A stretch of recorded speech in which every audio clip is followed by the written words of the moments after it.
Well, first of all, wow! I haven't been downtown for about 2 years.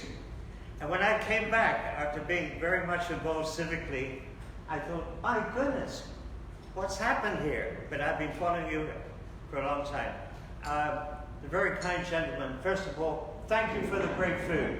The food is excellent. Thank you, Auxiliary Exchange. And thank you for Bill for inviting me.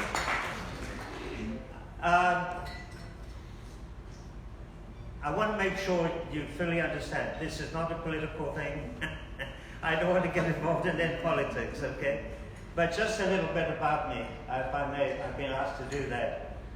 I'm obviously a Brit. I became a proud American citizen. But in 1969, I came over from England. And this country has been very good to me and my family. I was lucky enough to end up 20 years with Johnson & Johnson as a worldwide director. I've been in, right up to now, 102 countries in business. 102 countries. Anybody can beat that? I applaud you if you do. I was then President and CEO of Walter Industries, and then I was Senior Vice President International for Rooms to Go for about 16 years. And then I decided, enough's enough! I'm going to start my own company. And so I started a company which I decided to call Tintagel Holdings. Unfortunately, when I first was asked to come up and speak at one engagement, they said, yeah, Mr. Knott from Tintagel. So I thought, oh my goodness, now I've got to tell everybody how to pronounce the name. It's Tintagel. It's where the King Arthur's castle is, in Cornwall, England. My company, Tintagel Holdings, does two things right now. We export medical products, obviously coming out of it. I wrote a book called Navigating the Healthcare Maze. What you should know about healthcare. What questions you ask as a doctor. And I thought it was something I had to do after I've had a corporate life. And you can find it on Amazon. Navigating the Healthcare Maze. Then also, most recently, because of our unfortunate situation, I've been very much involved in restructuring companies for the future. Not now, the future. We're in our fourth industrial revolution. And when I go around the world, I see what's going on. We're all in the same boat, and it's going to take a while before we come out of it. But restructure companies, I teach MBA at one of the well-known universities in the United States, virtually, of course. So with that, I have a few minutes to go through what I believe, sitting back and watching our city grow to what a wonderful place it is. I've been on the board of trustees, as one other gentleman has been here with me for 8 years at the University of Tampa. We won 2 U.S. President's Award for Excellence in Exporting. I'm a board emeritus at it used to be called the Larry Park Zoo. Also Moseley, and so on. I don't need to go any further. I don't like talking about all these things. But anyhow, what I've done here is put together what I think are 10 issues that I think this city and the counties in the Tampa Bay area, I feel personally, I think differently maybe to some of you, and no disrespect, I feel that being around the world as much as I have, I know what equality really means. I know what inclusive really means. I know things in a different light, maybe to no disrespect to some of you. As a result, I look at things differently, maybe, than maybe some of you haven't been to so many countries. This morning, for instance, I talked to Zimbabwe, South Africa, and Europe.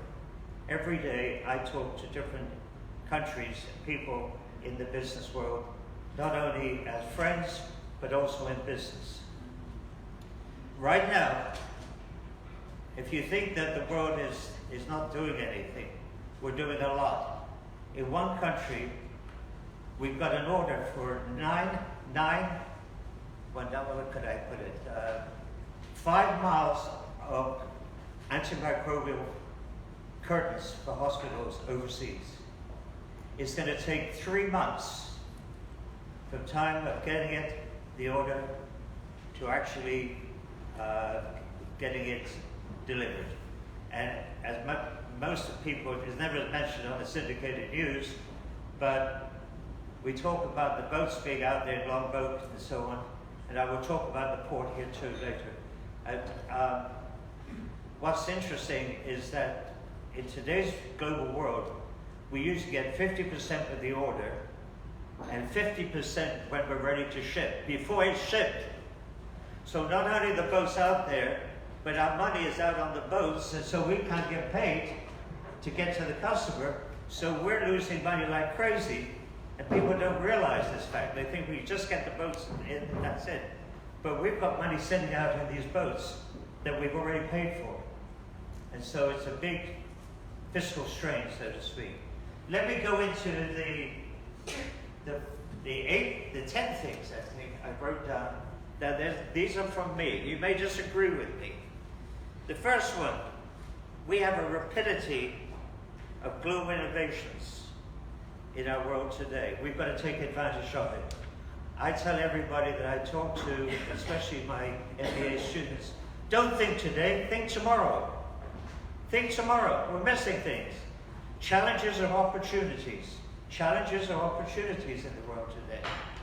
And I felt that, like for instance, what's Facebook called today? It's already changed its name to Meta, M-E-T-A. So I feel that artificial intelligence at home is a very important part of Tampa Bay, and we should know as much about it as possible, number one. The one thing about that I feel is that we have so many home-based businesses starting up in Tampa. This is the number one point, that we need to have in Tampa much more accessibility to everybody in the community, equality of opportunity, that how do I start a business? We have so many people starting businesses at home, being unemployed, that don't want to go work for somebody anymore, but I'm in charge. And I felt the same way. I want to be in charge for a while, besides my wife, of course. That was not meant to be a real joke, but anyhow, I appreciate it. And so I feel we need, internationally as well as domestically, help, voluntary help for people that are starting home-based businesses. And I'm going to leave my business cards out here.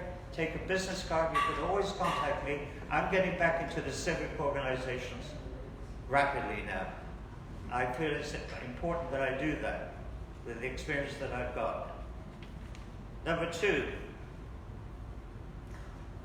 we have so many groups. I belong to the Indian American Society, or a group in town, the Latin American Society.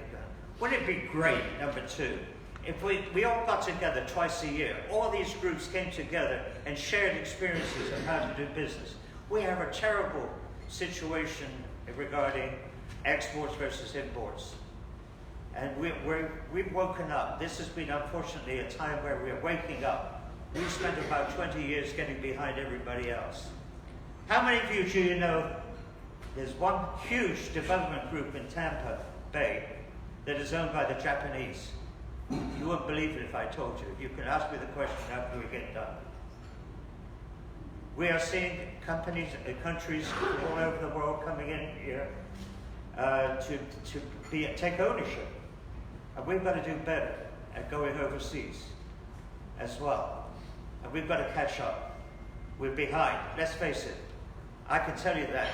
I can get on a plane in Dubai, which is a phenomenal airport, and I get off at JFK, and it's like going back into the dark ages. It's the worst airport in the world. And yet it should be the best. We're the richest country in the world. So we've got to wake up to a lot of things that need to be done to catch up. So equality. So if we could bring everybody together twice a year maybe and share examples of what business we're doing around the world, that would be great. Number three, universities. I am teaching MBA at a major university. and have for since I started my own company. And one of the things I noticed, no disrespect, is that many of our professors are not in the real world.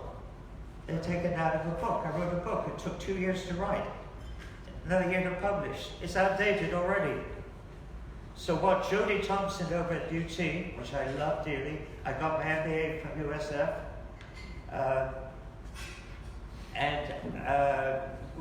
what they really need to do, what Jody did, he said, we don't know enough about the real world. So I'm going to invite people that are in the world to come and speak to us. That is wonderful. Jody Thompson, the entrepreneur across the road.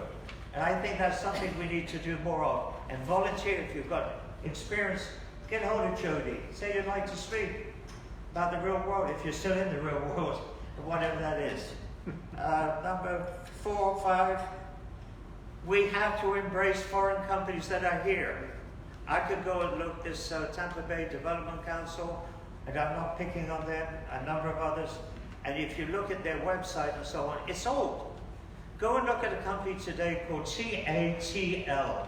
C-A-T-L, Chinese company. You look at their website, it's incredible. 1 million times use of batteries for cars, electric cars. And you look at that website and you say, and then you go and look at another website, it's something outdated. A lot of companies just put up a website and leave it and hope somebody will answer it. We have to really update these things, is what I see. I've learned a lot from the airport and the port. We have the most wonderful direction of vision with our airports. And one thing that I feel we can do more of, and it's a wonderful leader, a wonderful airport, is show more of what we do with business. We always talk about tourism. The port, 9% of its fiscal year last year was general embargo. 9% of its total fiscal year. How many know that the port is a private company? Did you know that? So ask me questions about it if you want to. We have to do better at our port. We need to help them. I see a lot of articles about what they're going to do, and I'm not getting to crying there because I spent a lot of time with the port. In fact, 2 of us started a thing called the Executive Council at the port that now has 100 companies that come together every so often to talk about exporting and so on and so on. So the airport needs to embrace more, show more of all the business things we do internationally, not only just tourism. And the gentleman in charge there is so much better than I am regarding this. He's made a wonderful job. At the port, I think we just need to, they put something out objectively, but we don't see anything else going on. In October, they said they were going to bring in ships that were stuck out in Long Beach and so on, but I've seen nothing to say what they're actually doing. So I'd like to see more follow-up from the press as an issue, that suggestion, to follow up metrics. How can we help? What can we do? Why isn't it? How many boats have you brought in that could have gone somewhere else? They all go to Savannah. We tried to get Tyson, when I was involved with the port, we tried to get Tyson to come here from Arkansas. They wouldn't come. Now they're going to Savannah. Why? Well, at one time, they wouldn't come here because, and I can say it, truckers union. They had to go to Miami. And so there are a lot of issues that are going on that it's not the city's fault, it's that there's more to just, it's a lot of work. And the people at the port, there's 85,000 people that work for the port in some respect. It brings in $18 billion a year to Florida. So we need some follow-up. I like to see metrics. If you write something in the paper, we're going to do this, we're going to do that, this is what they're going to do. There's no follow-up. I want to know more about what's really happening as a result of. And that's what I'm very much involved with. The Economic Development Council and others such, and I'm not picking on them, they just need to get moving towards the future, not the present. And all it is basically, we've got to have people that are out there like myself, coming in and helping, really making things move. And we have a lot of people that have been in the world that I've been in the present world, and the young ones, which I see a lot of them here, young people, go out and really go back and help, move forward. I think one of the biggest things, this is number, number 8. Jen Castor has a big job. And if you look at her 2022 plans, it has a lot to do with everything that I've just been talking about. Infrastructure, equality, crime, all these things that we've had a gap. It seems, in my opinion, coming from a global perspective, other companies are so far ahead. Roads, what happened? Water pipes, everything. And we've got a lot to do. She's got a lot of work to do. So, but besides that, I feel that in that particular plan for next year, there should have been some mention of business, global business. It's not just here in the United States, it's global. Can you imagine? I got an order right now. It's 5 miles of hospital curtains. I've got an order. 5 miles. Can you imagine 5 miles of one fabric? Antimicrobial fabric? That's incredible. So there is business. There's business around the world.